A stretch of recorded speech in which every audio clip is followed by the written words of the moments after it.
Учениците од основното училиште Тошо Арсов во Штип денеска во посета на штипскиот градоначелник Благој Бочварски му го честитаа денот на ослободувањето на градот, му посакаа успех во работата, а се пофалија дека денеска ќе станат членови на Црвениот крст.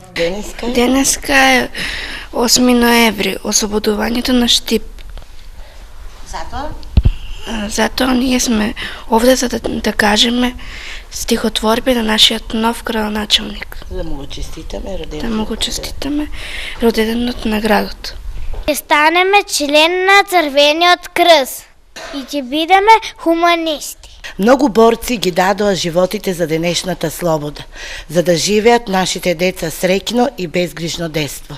Дојдовме да му го честитаме роденденот на градот на нашиот нов градоначелник, да му посакаме успешна работа. Ова е еден од најважните денови за нашиот град, денот на ослободувањето на Штип, и ми почна многу пријатно, ме изненадија позитивно. Им го честитам денот на ослободувањето на градот и нивното пристапување кон Црвениот крст. Околу 500 првачиња од основните училишта во Штип и едно во Карбинци денеска дадоа свечена заклетва и станаа членови на организацијата на Црвениот крст.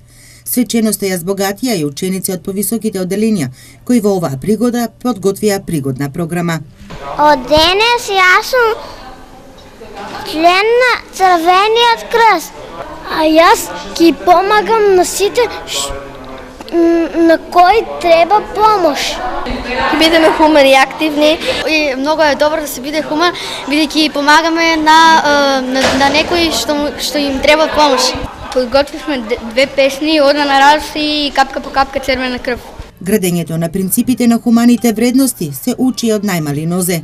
Денес во нашата организација негде ќе вклучиме околу 500 дечиња, ќе ги запознаеме на свечената манифестација што представува Црвениот крст, кои се нашите дејности кои што ги работиме, ќе им ја објасниме нашата хуманитарна и благородна мисија и ќе побараме од нив и во иднина да се вклучуваат и да помагаат на сите оние кои што им е неопходно. Свечениот прием на превачињата во Црвениот крст е традиционална манифестација што се организира секоја година по повод 8 ноември, денот на ослободувањето на градот Штип.